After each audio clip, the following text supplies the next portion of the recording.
Hello দোস্তরা, সকালবেলা একটা trip পেয়ে গেলাম। তো মহান আল্লাহ তাআলা নামে শুরু করতেছি। যারা রাইড শেয়ারিং করেন তাদের জন্য অনেক কথাই মনে পড়ে। তো আপনারা কিছু টেকনিক অবলম্বন করবেন, যেমন ধরেন উবার অ্যাপস, পাঠাও অ্যাপস, ইনড্রাইভ, তিনটা অ্যাপস একসাথে চালু করে দিবেন। চালু করে দেওয়ার পর যে অ্যাপসটায় প্রথমে আগে কল আসবে সেই অ্যাপসটির ট্রিপসটি বা কলটি আগে ধরে তারপর যাত্রীকে পিক আপ স্থানে অবশ্যই চলে যাবেন এবং দেখবেন যে যদি যাত্রীর দূরত্ব বেশি হয় তাহলে যে অ্যাপসটা কাছাকাছি আছে এবং ভাড়ার সাথে সমন্বয় সেই অ্যাপসটি আগে ধরবেন এবং বাকি অ্যাপ দুইটি বন্ধ করে দিবেন। তারপর আপনারা রওনা দিবেন যাত্রীকে পিক আপ করতে, মানে যাত্রীকে উঠাইতে। তারপর যাত্রীকে উঠাইয়া তার গন্তব্যস্থলে পৌঁছে দিবেন এবং আপনার ভাড়ার সাথে যেটা যাবে বা আপনার ওয়েটিং ফি, একমাত্র উবার অ্যাপসে ওয়েটিং ফি দেয়, অন্য কোনো অ্যাপসে ওয়েটিং ফি দেয় না। তো এই জিনিসগুলো ফলো করলে আপনারা অনেক দূর আর কি এগিয়ে যেতে পারবেন।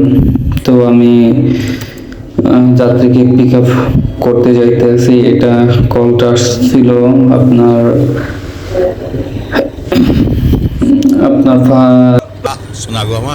মগবাজারের কাছাকাছি। তো মগবাজারের কাছাকাছি ওখান থেকে একটা যাত্রীকে রিসিভ করতে যাচ্ছি। উবারে কল আসছিল, যাবে হলো গুলশান 2, 120 টাকা আসছিল। আমাকে যাত্রী কল দিয়েছে, তো আমি বললাম যে আমি লোকেশনে চলে আসছি, আপনি চলে আসুন। তো তাকে নিয়ে এবার গুলশান 2 রওনা হব।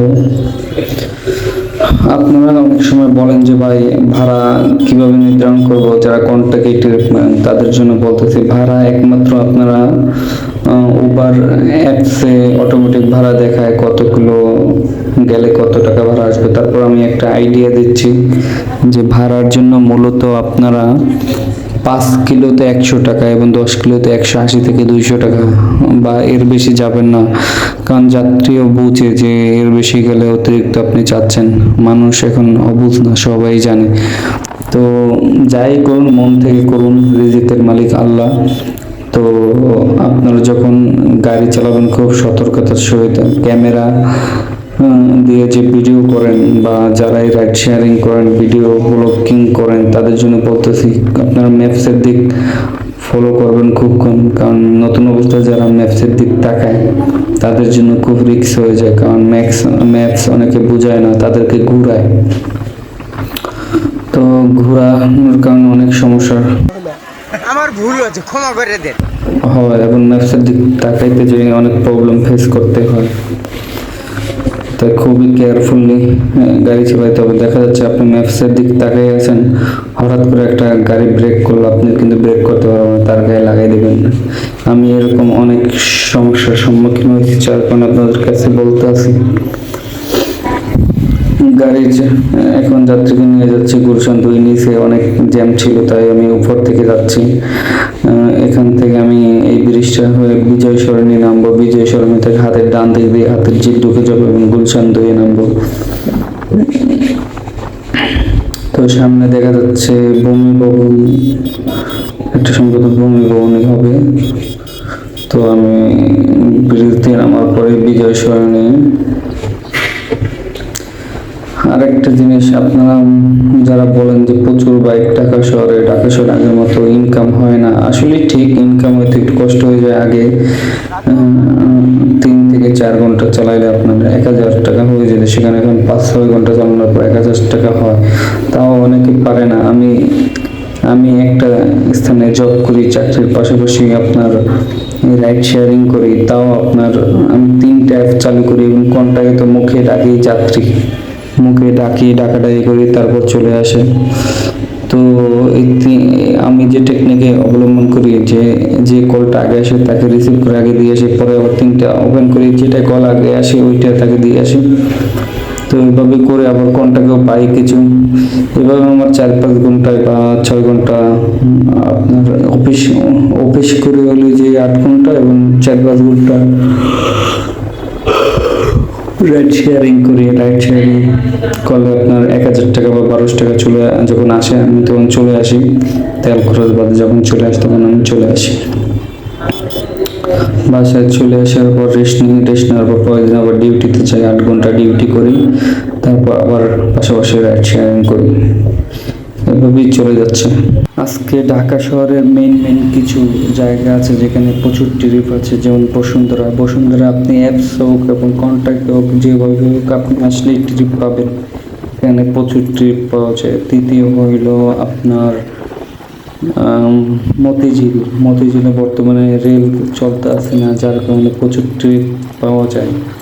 এবং মতিঝিলে আসলে ট্রিপ পাবেনই। গুলিস্তান আসলে আপনি ট্রিপ পাবেনই। তারপর আপনার মগবাজার আসলে আপনি ট্রিপ পাবেনই কম বেশি। তারপর আপনার মিরপুর রোডে আবার ট্রিপ পাবেন না, কারণ এখানে আপনার মেট্রো রেল আছে, বাস আছে, তারপর মানুষের অন্য যাতায়াত সুবিধা আছে, যার কারণে মেট্রো রেলের ট্রিপ কমে গেছে। তারপর আপনারা বিভিন্ন স্থানে ঢাকার যেমন যাত্রাবাড়ি, এখানে গেলে আপনি প্রচুর ট্রিপ পাবেন। আপনারা অনেকে আমাকে জিজ্ঞেস করেন, যাদের সাথে রাস্তায় দেখা হয়, যাদের সাথে আপনার পথিমধ্যে দেখা হয় বা ফোন দিয়ে জিজ্ঞেস করেন আমার ভাই ব্রাদাররাই, তাদেরকে বলছি যে তেল আপনার কোন জায়গা দিয়ে নিলে ভালো হবে বা কোন দিয়ে তেল নেওয়া ভালো হবে। যেমন ধরেন অকটেন কিন্তু মূলত মোটর সাইকেলের জন্যই, কারণ এটা অকটেনের যে তেলের মান, ওই মানটা ভালো, যা পেট্রোলে নেয়। পেট্রোলের তেলের মানটা অনেক কম, যার কারণে অনেক ক্ষতি হয় গাড়ির।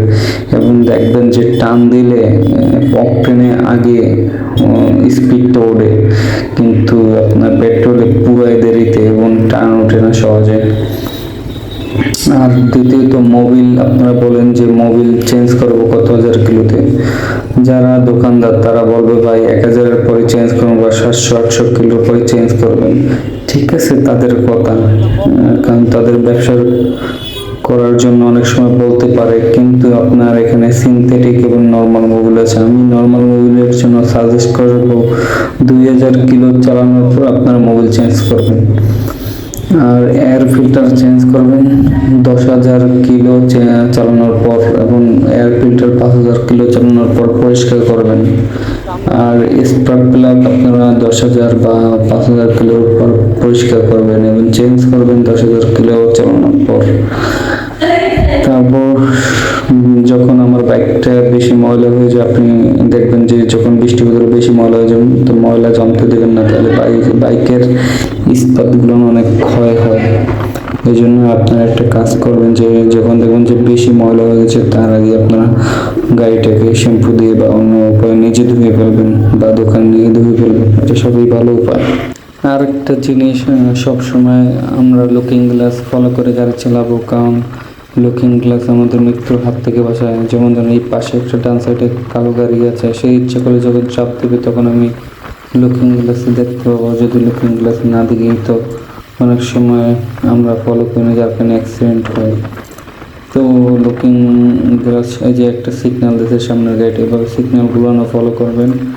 তো এগুলো ফলো করলে আপনি অবশ্যই মনে করেন যে অ্যাক্সিডেন্ট থেকে বাঁচবেন। অনেক সময় সিএনজি কিন্তু আমাদের বাইক দেখতে পায় না, বা রিক্সাওয়ালারা আমাদের বাইক বা কোনো গাড়ি দেখতে পায় না। রিক্সাওয়ালা তো লুকিং গ্লাস নাই, সিএনজি কিন্তু লুকিং গ্লাস থাকলেও দেখতে পায় না, তাই ওরা হঠাৎ করে ধাপ করে ঘুরে ফেলায়। 3 চাকার গাড়ি মানে এই ঢাকা শহরে বলেন সব জায়গায় রিস্ক, কোন সময় কোন সাইডে যাবে তা বলা মুশকিল।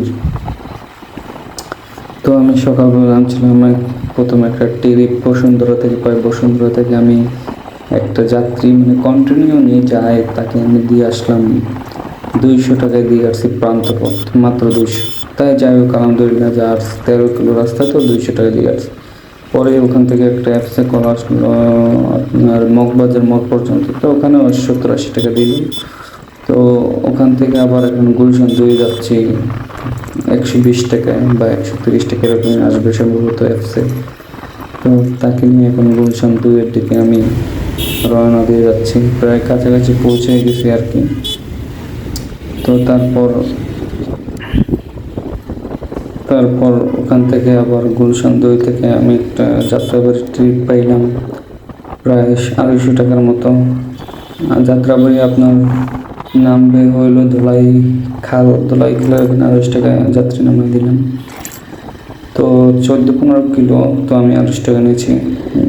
তারপর ওখানে অনেক সময় বসেছিলাম। তারপর যাত্রাবাড়ি থেকে আপনার আবার নতুন বাজার আসছে 300 টাকা নিয়েছি। 15 কিলো রাস্তা ছিল বা 12-13 কিলো এরকম আসে, 300 টাকা নিয়েছিলাম। তো মাঝে মাঝে আপনারা দেখবেন যে ভাড়া বাড়বে কমবে এবং যাত্রীকে অনেক স্যাক্রিফাইস করবেন।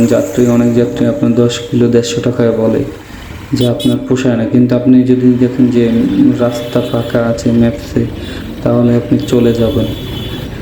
কারণ রাস্তা ফাঁকায় আপনার ব্রেক ধরা লাগবে না, টপ গিয়ারে আপনি টেনে যাবেন, তেল কম খাবে। আর যদি মনে করেন যে 13 কিলো যাইতে আপনার 49 মিনিট আধা ঘন্টার উপরে লাগে, তাহলে আপনি যাবেন না, কারণ ওখানে আপনার খরচ বেশি। খাজনার চাইতে বাজনা বেশি, বাংলায় একটা কথা আছে। অবশ্যই আপনারা সিগন্যালগুলো দেখে চলবেন। বাংলাদেশের একটা ব্যাপারে বলতে, বাংলাদেশের রাজনৈতিক প্রেক্ষাপট খুবই খারাপ। কীরকম? আওয়ামী লীগ খুব ভালো না, বিএনপি ভালো না, আমরা আমাদের প্যাডনেট নিয়ে চলি। তারপর একটা পরামর্শ, মানে যাদেরই দিবেন, সবাই না, তবে আওয়ামী লীগ বিএনপি দুই দলকে দিলে তারা চোর বাটপার, কারণ সব কিছু ধারণ করতে আছে। সব মানুষ তো এক নাই, তার ভিতরে ভালো খারাপ আছে, কিন্তু বেশিরভাগই লুটেপুটি খাইতে আছে। যদি বিএনপিও ক্ষমতা আসে তাও লুটেপুটে খাবে, আবারও যদি আওয়ামী লীগ আসে তারাও লুটেপুটে খাবে। তো এর জন্য সাবধান। আমরা ছাত্র জনতা সবসময় চাইবো যে নিরপেক্ষ এবং নির্ভীক যারা দেশের জন্য কিছু করে, এবং একটা মেয়াদ থাকবে, 5 বছরের বেশি কেউ ক্ষমতায় থাকতে পারবে না। বেশি ক্ষমতা থাকলেই তাদের পেট ঝুলি বড় হয়ে যায় এবং অন্যকে লুটিপুটে খায়। ওই যে উন্নয়নের নামে যত টাকা ঋণ নিয়ে এনেছে, এগুলো তো পরিশোধ করতে বাংলাদেশের একটা চামড়া উঠে যাবে যারা এই ক্ষমতায় থাকবে। তো উন্নয়নের নামে ঋণ নিয়ে অন্য যারা ক্ষমতা আসবে তাদের উপর প্রচুর চাপ পড়বে, এটাই স্বাভাবিক। এখন নিরপেক্ষ সব জায়গায় আপনার নিরপেক্ষ নির্দলীয় লোক থাকতে হবে। সামান্য আমি প্রাইভেট কোম্পানি একটা সেকশনে জব করি, ইন্টারন্যাশনাল, সেটা গুলশান বসুন্ধরার ভিতরে একটা ইন্টারন্যাশনাল স্থান, যা হসপিটাল, সেখানেও আপনার আমাদের যে এজিএম উনি করে কি, জুন মাসে বেতন বাড়ালে করে যেটা করে সবাই 1,000 করে দেয়, আর লাস্টে 40-50 হাজার টাকা থাকে। ওই 50 হাজার টাকা নিজের পকেটে নিয়ে নেয়, 50 হাজার টাকা নিজের পকেটে। জিএম, তারপর ডিরেক্টর, সবখানে চোর। প্রাইভেট সেকশনগুলো না এখন বাদ দিতে হইবে, কারণ এরা বেশি দিন গদিতে বসে থাকতে যে অবস্থা হয়েছে, মানুষের মাথার ঘাম পায়ে ফেলাইয়া কষ্ট করে উপার্জন করে, আর তারা বসে মানে প্রচুর টাকা ইনকাম করে। এবং এই প্রাইভেট সেকশনগুলোরও সব দিক দেখতে হবে। যেখানে প্রাইভেট সেকশন আছে, প্রাইভেট সেকশনে যারা এমডি পর্যায়ে যারা আছে, তাদের মানলাম যে তারা নীতি করে মূলধন বিনিয়োগ করছে। যারা ডিরেক্টর, যারা টাকা বিনিয়োগ করে সারা পোস্টে আছে, যারা কর্মীদের ঠকাইয়া টাকা মারতেছে, খাইতেছে, তাদের দিক দেখতে হবে এবং তাদেরকে উচ্ছেদ করতে হবে।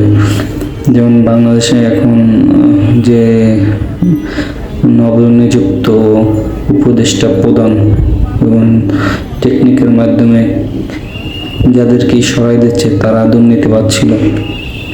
এইরকমভাবে যারা সরকারি প্রতিষ্ঠান নয়, সেই প্রতিষ্ঠানগুলোকে, যারা হলো মালিকানাধীন, সেই প্রতিষ্ঠানগুলোকে আইনের আওতায় এনে বিচার করতে হবে। কোনো ধরনের দুর্নীতি চলবে না বাংলাদেশে কোনো ক্ষেত্রে।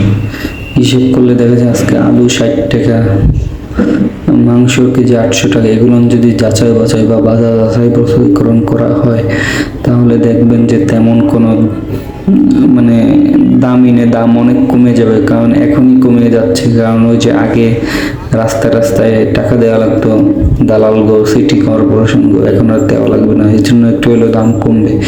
এরকম যদি বাংলাদেশের যে বর্তমান সরকার ডক্টর ইউনূস যদি তদারকি করতে পারে, তাহলে দেখবেন যে দ্রব্যমূল্যের এত দাম কমে যাবে যে মানুষ তাকে আরো জনপ্রিয়তা ভাববে এবং জনপ্রিয়তা করে দেবে। মানুষের দ্রব্যমূল্যের দাম প্লিজ কমাই আনেন, তাহলে দেখবেন যে মানুষ আপনাদেরকে অনেক ভালোবাসবে। মেন সমস্যা হলো মানুষের খাদ্য। এই খাদ্য যদি ঠিক না থাকে মানুষ হাহাকার করবে, লুটতরাজ করবে, চুরি করবে, সবকিছু মানুষ এভাবেই করবে। তো মানুষকে ভালোবাসতে হলে আপনারা দ্রব্যমূল্যের প্লিজ দাম কমান। আর হইলো ঢাকা শহরে যানজট, সময়ের মূল্য যদি বেশি বাঁচাতে পারেন তাহলে আরো লাভবান হবে মানুষ।